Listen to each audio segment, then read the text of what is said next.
सामने से साइड कीजिए, सामने से।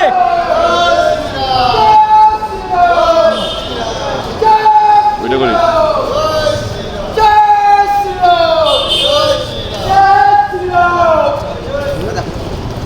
দেবকে জয় শ্রীরাম স্লোগান পাল্টা গান্ধীগিরি সাংসদের। এরপর বাগডোরা বিমানবন্দরে সাংবাদিকদের সামনে কি বললেন সাংসদ দেব, শুনুন। বলো।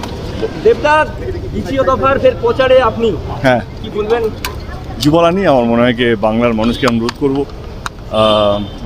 রায়গঞ্জ আর উত্তর দিনাজপুরের মানুষকে অনুরোধ করবো কি তৃণমূল পক্ষে যেন থাকে এবং আমাদের নেত্রী, আমাদের দল যা যা করেছে গত 13 বছরে রাজ্য সরকারে, এবং সেটা মানুষকে বলবো এবং মানুষ পাক, যেটা মানুষ যেটা ডিসাইড করবে তারপরে কে কাকে ভোটটা দেবে সেটা পুরোপুরি তাদের গণতান্ত্রিক অধিকার। কেমন দেখছেন এবার? খুব ভালো, very positive, very optimistic, very positive. এবং আমি তো অনেক জায়গায় যাচ্ছি, এবারে প্রচণ্ড পজিটিভ একটা সাড়া পাচ্ছি আমরা। এবং আমরা কোথাও যেন যেইটা 2019-এ হয়েছিল, আমার মনে হয় না সেই ভুলটা এবারে হবে আমাদের পক্ষ থেকে। এবং এবারে সিটের অনুমানটা অনেকটাই বাড়বে এবং সেটা সময়ের অপেক্ষা। এক কথা বলা যায়, দেব যদি রাজনীতিবিদ না হয়, একদিক দিয়ে রাজনীতিবিদ, একদিক দিয়ে আবার অভিনেতা। কোচবিহারে প্রচার করেছে 3টি আসনে ভোট সম্পন্ন, সেই 3টি আসন কাকে কাকে? দেখো, আমি আমার দলের হয়ে চাইবো কি আমার 3টে সিটি আমার দল জিতুক, মানে এটা তো অন্যায় না। মানে আমার মনে হয় কি প্রত্যেকটা দলে যারা প্রচার করতে আসছে বা স্টার প্রচারক যারা আছে তারা নিশ্চয়ই চাইবে তাদের দলই জিতুক। সেরকমই আমিও চাই এই যে 3টে সিট আমি আগে প্রচার করে গেছি, সেই 3টে সিটের জন্য আমরাই জিতি। এবং যেই 2টো সিটের জন্য এসেছি আজকে বা কালকে, যেইগুলো আমি প্রচার করতে যাবো সেগুলো আমি চাইবো, আমি তো চাইবো 42টার দিকে 42টাই আমরা জিতি। বাট আমার মনে হয় আমি চাইলে তো শুধু হবে না, এবং যে কোনো দলের স্টার প্রচারক চাইলেই যে হবে তার কোনো মানে নেই। মানুষ কাকে বেশি বিশ্বাস করবে, মানুষ কার কাজকে চোখের সামনে দেখছে বা কার কাজকে শুধু জুমলাবাজি দেখছে, তাকেই মানুষ ভোটটা দেবে। তো আমি কি চাইছি, অন্য দল কি চাইছে, তার চেয়ে বড় কথা হচ্ছে মানুষ কি চাইছে। দাদা, ঢুকতেই জয় শ্রীরাম শুনতে হলো, সৌজন্যে আপনিও হ্যান্ডশেক করলেন দেখলাম। হ্যাঁ, আমার মনে হয় কি দেখো, কথা হচ্ছে আমি বরাবরই আমার 10 বছর হয়ে গেল রাজনীতির মধ্যে। আমরা রামনবমী করছি, আমার জয় শ্রীরাম বলতে অসুবিধা নেই। আমার মনে হয় কি রাম ঠাকুর, আমার মনে হয় কি ভারতবাসীর, শুধু হিন্দু বলবো না, আমরা অনেক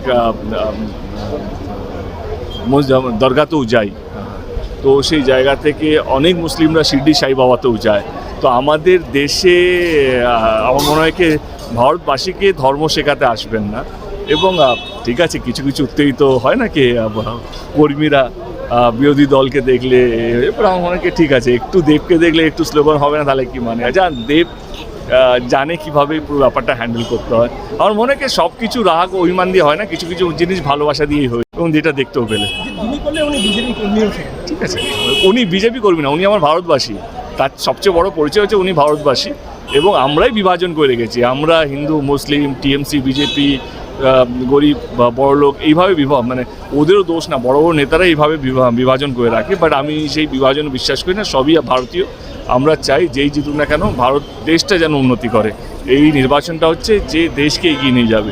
তো আমার মনে হয় আমরা সবাই ভারতীয় প্রথমে, তারপরে কে বিজেপি কে টিএমসি সেটা পরের কথা।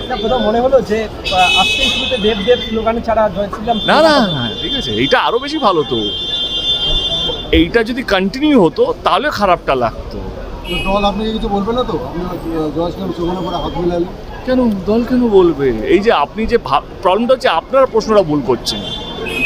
আমার কেমন লাগলো প্রশ্নটা এটা হওয়া উচিত। অ্যাজ এ ব্যক্তিগতভাবে আমার কেমন, আমার ভীষণ ভালো লেগেছে। একটা লোক যে এতক্ষণ ধরে দাঁড়িয়েছিল, কিছু বলতে পারছিল না, অ্যাটলিস্ট সুযোগ পেলো জয় শ্রীরাম বলার, এবং সে আমাকে শুনিয়ে আমি হাক করলাম, তারপর চুপও বসে গেল। একটাও কথা বলছেন, সামনে দাঁড়িয়ে আছে, কিন্তু এটাই তো ভালোবাসা।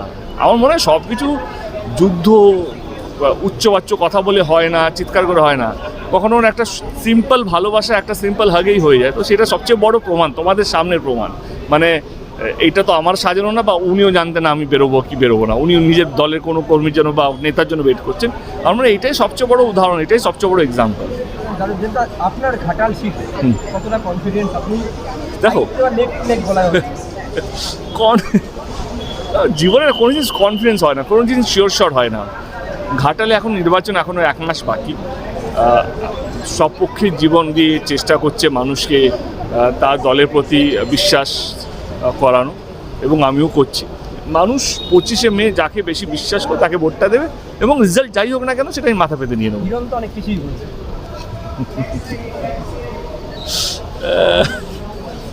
বলুক, তাতে আমার লাভ হচ্ছে। ধন্যবাদ। ব্যুরো রিপোর্ট, সোনারপুর বার্তা।